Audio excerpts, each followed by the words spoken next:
Yo, what's up? Welcome back to another episode of the Swiss Awful Sunday. The YouTube picks went 5-3, so that's good, but that's about the only good thing that happened. Top bets were 3 and 4. The VIP lost like 4.7 or 5 units or something like that. It was awful. Truly sorry for everyone who tailed that. NBA is officially here. Basketball is back. Got 2 awesome games to start the season, like they always do. They always start us off with good ones. This one I got Sixers for Celtics. Let's go. Welcome to the Swiss. The Swiss.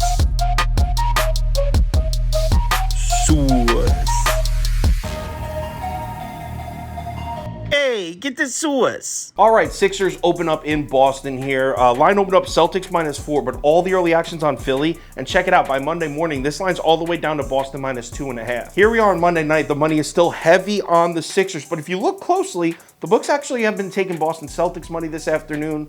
Still at 2.5. We'll see if it moves up to 3. So the Boston Celtics, they add Malcolm Brogdon, Danny Gallinari, and Blake Griffin to their already stacked Eastern Conference Championship roster. As a Knicks fan, it's definitely pretty terrifying how good this team looks, but the Celtics are not entering the season at full strength. Robert Williams, their Defensive Player of the Year candidate last year, he finished 4th or 5th in voting. He's going to miss 8 to 12 weeks, so he's going to be out for a while. Celtics are going to be without their starting center.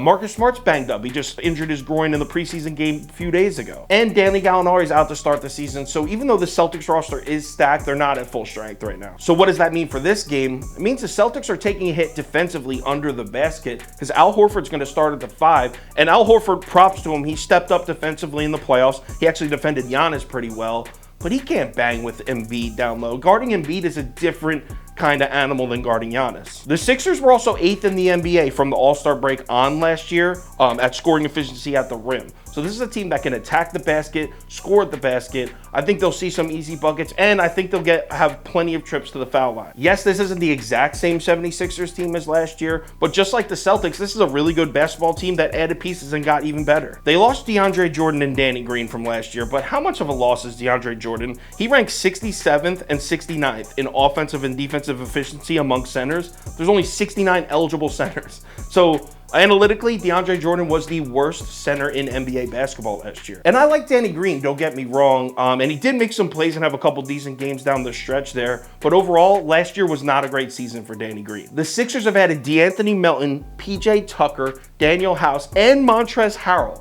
So anyone who was complaining last year about the Sixers' depth, this might be the deepest team in the entire NBA right now. So I already said I think Philly's going to score on this Celtics defense, which is crazy to say because last year no one came into Boston and scored. But I think this is a good matchup for Philly's offense.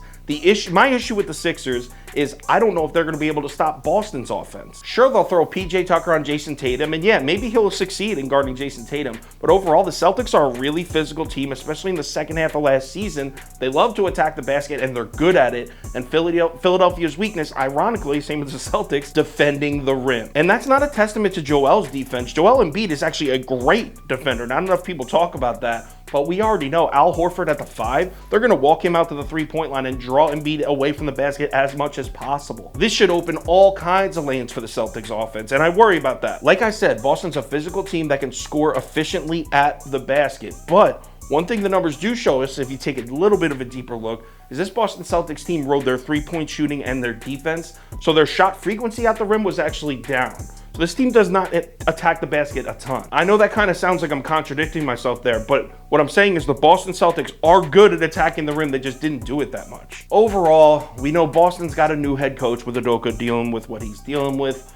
I think this 76ers team is going to be a wagon in the regular season. I think we're going to cash a lot of bets on them, and I want to start off on the right foot. So I'm on the Sixers here. Give me Philadelphia +2.5. If anything changes with this bet, I'll let you know on Twitter, so give me a follow there if you're interested. Also, if you're looking for the final tickets that I do, which is like bet of the day, underdog of the day, top bets, parlays of the day, that kind of stuff, head over to KyleKirms.com or download the Sauce Network app. All right, NBA season is upon us. Now it's early, so we're going light, half unit bets. We need some data. We got to get a feel for these teams. But still, it's exciting. I'm pumped to watch some basketball. Let's have a good night. I'll talk to you on Twitter.